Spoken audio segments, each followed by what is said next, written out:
ഇത് മാസ് മോട്ടോഴ്സിൽ നിന്നാണ് Honda Activa നമ്മൾ വർക്കിന് കയറ്റിയിട്ടുണ്ട്. നമുക്കതിനകത്ത് ജോബ് കാർഡിൽ പറഞ്ഞേക്കുന്ന കംപ്ലയിൻറ്റ്സ് എന്ന് പറഞ്ഞാൽ മിസ്സിംഗ് കംപ്ലയിൻറ്റ് പറയുന്നുണ്ട്. അതേപോലെ തന്നെ ഫ്രണ്ട് ഷോക്ക് അബ്സർ ചെക്കപ്പ് പറഞ്ഞിട്ടുണ്ട്. അതിന് ശേഷമാണ് ജനറൽ സർവീസായിട്ട് പറഞ്ഞേക്കണേ. അപ്പോൾ നമ്മൾ മിസ്സിംഗ് കംപ്ലയിൻറ്റിന് വേണ്ടിയിട്ട് നമ്മൾ വണ്ടി കയറ്റി ചെക്ക് ചെയ്തിരുന്നു.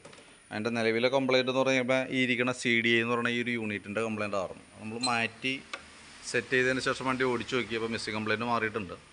നമുക്കപ്പോൾ CD യൂണിറ്റും ഈ വന്ന HT കോയിൽ എന്ന് പറയുന്ന ഹൈ ടെൻഷൻ കോയിൽ തന്നെ ഈ കോയിലും കൂടി നമ്മൾ മാറ്റി കഴിഞ്ഞപ്പോൾ ഓക്കെ ആയിട്ടുണ്ട്.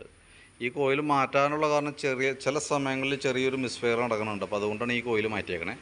യഥാർത്ഥത്തിൽ മിസ്സിംഗ് കംപ്ലയിൻറ്റ് കാണിക്കാനുണ്ടായ കാരണം ഈ ഇരിക്കുന്ന CD യൂണിറ്റിൻ്റെയാണ് കേട്ടോ. പിന്നെ അതിന് ശേഷം ഫ്രണ്ട് ഫോർക്കിൻ്റെ ഭാഗം ചെക്കിനേഴ്സ് പറഞ്ഞിട്ടുണ്ടായിരുന്നു. ഫ്രണ്ട് ഫോർക്ക് ഫുള്ള് ഡാമേജാണ്. അതായത് ഷോക്കപ്പ് കംപ്ലയിൻ്റ് ഉണ്ട്, അതേപോലെ കോൺസെപ്റ്റ് കംപ്ലയിൻ്റ് ഉണ്ട്, ലിങ്ക് ബുഷ് കംപ്ലയിൻ്റ് ഉണ്ട്, അങ്ങനെ കുറച്ച് കംപ്ലയിൻസുകൾ ഉണ്ടായിരുന്നു. അതിന് ശേഷമാണ് നമുക്ക് ജനറൽ സർവീസ് ചെയ്യാനായുള്ള രീതിയിൽ പറഞ്ഞത്. അപ്പോൾ ഞാൻ ജനറൽ സർവീസിന് വേണ്ടിയിട്ട് കയറ്റിയിട്ടുണ്ട്. അതിൻ്റെ എല്ലാ ഭാഗങ്ങളും തന്നെ നമ്മൾ ചെക്ക് ചെയ്ത് വിടുന്നുണ്ട്. അപ്പോൾ ഞാൻ അതിൻ്റെ ഓരോ ഭാഗങ്ങൾ ജസ്റ്റ് ഒന്ന് കാണിച്ചു തരാം. ബാക്ക് ബ്രേക്കൊക്കെ നമ്മൾ ചെക്ക് ചെയ്യാൻ വേണ്ടിയിട്ട് അയച്ചാണ്. ബ്രേക്ക് ലൈൻഡർ നമുക്ക് ഇതുമ്പോൾ കിടക്കുന്നത് കമ്പനി ലൈൻഡറൊന്നുമല്ല, ഡ്യൂപ്ലിക്കേറ്റ് ലൈൻഡറാണ്. തന്നെയല്ല അത് പരമാവധി അഡ്ജസ്റ്റിങ് മാക്സിമത്തിലേക്ക് ആയിട്ടുണ്ട്. അതായത് ബ്രേക്ക് നമ്മളിപ്പോൾ അഡ്ജസ്റ്റ് ചെയ്യുന്ന സമയത്ത് ഏകദേശം ഈ പകുതി കൂടുതൽ ഇത്രയും വന്ന് നിൽക്കുന്നുണ്ട്. അപ്പോൾ അതിന് നിസ്സാരം കൂടി പിന്നെ ടൈറ്റ് ചെയ്യാനുള്ളൂ. അപ്പോൾ കൂട്ടത്തിക്കൂടെ അത് മാറ്റി പോകണമായിരിക്കും നല്ലത്. അതല്ലെങ്കിൽ പിന്നെ നിങ്ങൾ ഇടയ്ക്ക് വീണ്ടും കയറ്റി ചെയ്യേണ്ടതായിട്ട് വരും. പിന്നെ ബാക്ക് വീല് ഈ ഒരു ഷാഫ്റ്റുമേ പിടിപ്പിക്കണം. അതിൻ്റെ ബെയറിങ്ങിൻ്റെയൊക്കെ പ്ലേ നമ്മൾ ചെക്ക് ചെയ്ത് നിലവിൽ വേറെ കംപ്ലയിൻ്റ് ഒന്നുമില്ല. പിന്നെ ബാക്ക് ടയറിൻ്റെ കണ്ടീഷൻ നോക്കി, ടയർ വളരെ മോശമാണ്. അതായത് സൈഡിലെ ഈ ഒരു കട്ട മാത്രമേ ഉള്ളൂ. സെൻറ്റർ ഭാഗം ഒട്ടും പിടുത്തമില്ലാത്തൊരവസ്ഥയിലാണ് വണ്ടി ഓടിക്കൊണ്ടിരിക്കുന്നത് കേട്ടോ. അത് ഡേഞ്ചറാണ്, മാറ്റണമായിരിക്കും ഏറ്റവും ബെറ്റർ.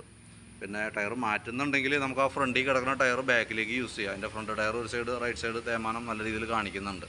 അപ്പോൾ ടയർ ഇപ്പോൾ കൂട്ടത്തിൽ മാറ്റുന്നുണ്ടെങ്കിൽ ഞാനത് റൊട്ടേഷൻ ചെയ്തിട്ട് തരാം. അതായത് പുതിയ ടയർ ഫ്രണ്ടിലേക്ക് ഇട്ടിട്ട് ഫ്രണ്ടിൽ കിടക്കണം. ഇപ്പോൾ നിലവിൽ അലൈൻമെൻറ്റ് വേരിയേഷൻ വന്നേക്കുന്ന ടയർ നേരെ ബാക്കിലേക്ക് യൂസ് ചെയ്യാം. നമുക്കിത് ഫ്രണ്ടും ബാക്കും സെയിം ടയറാണ്, അതായത് സെയിം സൈസാണ്, 10 ഇഞ്ചാണ് ഫ്രണ്ടും ബാക്കും. അപ്പോൾ നമുക്ക് റൊട്ടേഷൻ ചെയ്യുന്നതിന് പ്രോബ്ലം ഇല്ല. അത് ആ രീതിയിൽ ചെയ്തിടണമായിരിക്കും കുറേ കൂടി. നമുക്ക് ഫ്രണ്ട് ഫോർക്ക് കാര്യങ്ങളൊക്കെ ചെയ്ത് റീസെറ്റ് ചെയ്യുന്ന സമയത്ത് വണ്ടി ഓടിക്കാൻ കുറേ കൂടി സ്മൂത്തായിട്ട് ഓടിക്കണമെങ്കിൽ ടയർ മാറ്റുന്നുണ്ടെങ്കിൽ ആ കൂട്ടത്തിൽ കൂടെ റൊട്ടേഷൻ ചെയ്യുകയാണെങ്കിൽ അതാണ് ഏറ്റവും ബെറ്റർ. ഞാൻ എസ്റ്റിമേറ്റ് ഇടുമ്പോൾ ഓൾറെഡി ടയറും കൂടെയൊക്കെ ഉൾപ്പെടുത്തി എസ്റ്റിമേറ്റ് ഇടാം. അപ്പോൾ നോക്കിയിട്ട് വീഡിയോ കണ്ടതിന് ശേഷം നിങ്ങൾ അതിൻ്റെ ഫണ്ട് കാര്യങ്ങളൊക്കെ നോക്കി ഓക്കെ ആണെന്നുണ്ടെങ്കിൽ പറയുകയാണെങ്കിൽ നമുക്ക് അതനുസരിച്ച് ടയർ മാറ്റി നമുക്ക് റീസെറ്റ് ആക്കാം.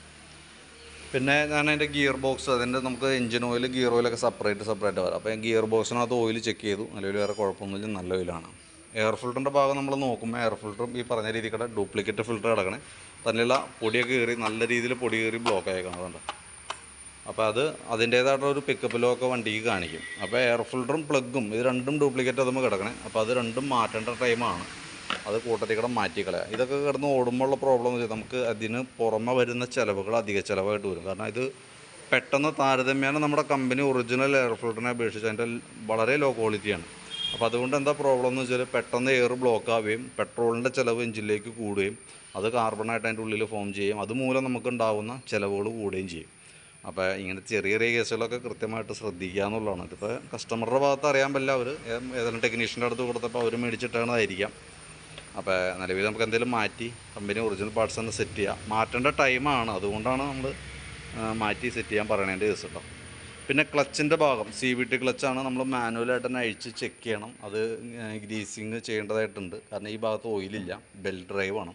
അപ്പോൾ ഗ്രീസിങ്ങിനൊക്കെ ആയിട്ട് അയച്ചാണ്. അപ്പോൾ ഓൾറെഡി നമുക്ക് ജനറൽ സർവീസിൽ ക്ലച്ച് ഗ്രീസിങ് ഒക്കെ ഓൾറെഡി ഉണ്ട്. അപ്പോൾ അതിന് വേണ്ടിയിട്ട് അയച്ചാണ്. അപ്പോൾ നമ്മളതിൻ്റെ ഓരോ ഭാഗങ്ങളും നമ്മൾ അഴിച്ച് ചെക്ക് ചെയ്ത് പോകുന്നുണ്ട്. അപ്പോൾ നമ്മൾ ഈ ഭാഗം അഴിച്ച് നോക്കുമ്പോൾ ഇതുമ്പോൾ കിടക്കണ ബെൽറ്റ് വലിയ പഴക്കമുള്ള ബെൽറ്റല്ല, പഴക്കം കുറവാണ്. പക്ഷേ ബെൽറ്റിൻ്റെ കണ്ടീഷൻ നോക്കുമ്പോൾ ബെൽറ്റിന് വീതി കുറവായിട്ട് കാണുന്നുണ്ട്. നിലവിൽ കിടക്കണത് കമ്പനി ബെൽറ്റൊന്നുമല്ല, ഡ്യൂപ്ലിക്കേറ്റ് ബെൽറ്റാണ് ഇതുമ്പോൾ കിടക്കുന്നത് കേട്ടോ. എന്ത് കരുതി ഡാമേജോ പൊട്ടലോ കാര്യങ്ങളൊന്നും നിലവിൽ വന്നിട്ടില്ല. ഈ ബെൽറ്റിൻ്റെ സൈഡ് ഇങ്ങനെ കൂടുതലായിട്ട് തേഞ്ഞ് പോകാനുള്ള കാരണം എന്ന് വെച്ചാൽ എനിക്ക് തോന്നുന്നു വണ്ടി ഉപയോഗിക്കാണ്ടെങ്ങാനും കുറച്ച് നാൾ വെച്ചിട്ടുണ്ടാവാൻ സാധ്യതയുണ്ട്. കാരണം ഈ വീലുമൊക്കെ നോക്കുമ്പോൾ അതിവിടെ തുരുമ്പിൻ്റെ പ്രസൻസൊക്കെ കാണുന്നുണ്ട്. അതേപോലെ ബാക്കിലത്തെ ക്ലച്ച് പുള്ളി വരുന്ന ഭാഗത്ത് ഇവിടെയൊക്കെ നോക്കുമ്പോൾ അത്യാവശ്യം തുരുമ്പ് വന്നിട്ട് അവിടെ ഒരു ചെറിയ ചെറിയ കുഴി പോലെയൊക്കെ രൂപപ്പെട്ടിട്ടുണ്ട്. അപ്പോൾ അവിടെ ശരിക്കും ഒരു റഫ്നെസ് വരും. അത് ഈ കടെ ബെൽറ്റ് കിടന്ന് ഓടുമ്പോഴാണ് ആ ചെറിയ റഫായിട്ടുള്ള ഭാഗത്ത് വരുമ്പോൾ ബെൽറ്റ് എന്ന് പറയുമ്പോൾ റബ്ബർ ടൈപ്പ് ബെൽറ്റുള്ളൂ.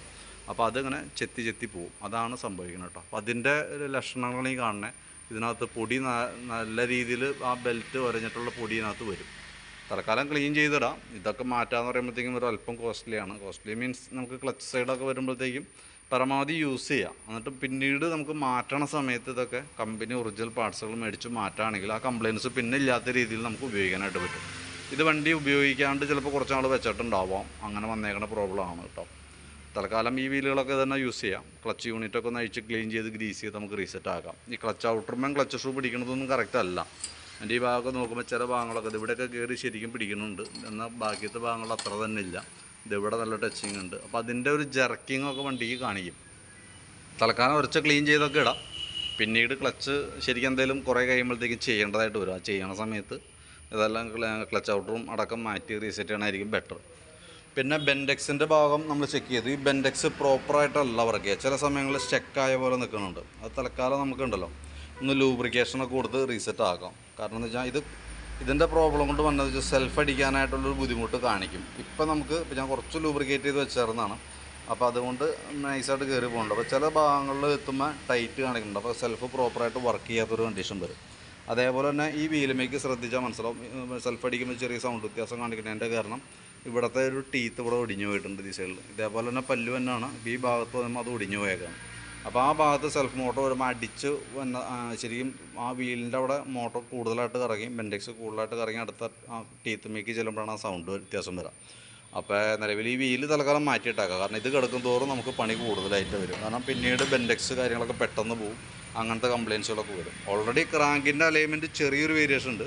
അത് നമുക്ക് ആ വീല് മാറ്റിയതിന് ശേഷം ടൈ ചെയ്ത് നമുക്ക് ശരിക്കും അലൈൻ ചെയ്ത് കയറ്റി റീസെറ്റ് ആക്കാം. അതിൻ്റെ ഈ വീലൊക്കെ ശരിക്കും പറഞ്ഞാൽ ഈ വീലും കംപ്ലയിൻ്റ് ഉണ്ട്. അപ്പോൾ ജസ്റ്റ് ഞാനൊന്ന് ഇതൊന്ന് ഓർമ്മയിൽ വെച്ചേക്കാം. കാരണം എന്ന് വെച്ച് കഴിഞ്ഞാൽ ഇത് കുറേ തുരുമ്പുള്ളത് കൊണ്ട് തന്നെ ബെൽറ്റിൻ്റെ ഒരു ലൈഫ് കുറവായിരിക്കും. ഇപ്പോൾ ഇതുമ്പോൾ കിടക്കുന്നത് ഒറിജിനൽ ബെൽറ്റ് അല്ല.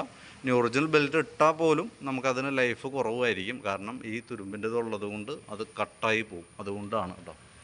പിന്നെ നമുക്ക് അതിൻ്റെ എൻജിൻ ഹെഡിൻ്റെ ഭാഗം നോക്കുമ്പോൾ ഇവിടെ ചെറിയൊരു ലീക്കേജ് കാര്യങ്ങളുണ്ട്. ആ കവർ ഗ്യാസ്കറ്റൊക്കെ അഴിച്ച് മാറ്റിയാൽ നമുക്കത് ക്ലിയർ ചെയ്യാവുന്നുള്ളൂ. ചോക്കിൻ്റെ കേബിൾ നോക്കി, ചോക്ക് കേബിൾ പുതിയ കേബിളാണ്, വർക്കിംഗ് ഓക്കെയാണ്. ആക്സിലേറ്റർ കേബിൾ രണ്ടും കുഴപ്പമൊന്നുമില്ല, നല്ലതാണ്. പിന്നെ കാർബറേറ്ററുമായി ബന്ധപ്പെട്ട് പ്രത്യേകിച്ച് കംപ്ലയിൻറ്റുകളൊന്നുമില്ല. ഇപ്പോഴത്തെ ഒരു സ്റ്റേജിൽ ഇപ്പോൾ നമ്മൾ ഉപയോഗിക്കുന്ന പെട്രോൾ E20 എന്ന് പറയുന്ന പെട്രോളാണ്. അതായത് 1 ലിറ്റർ പെട്രോളിൽ 200 മില്ലി എത്തനോൾ മിക്സ് ചെയ്തിട്ടാണ് ഇപ്പോൾ നമുക്ക് പെട്രോൾ കിട്ടുക.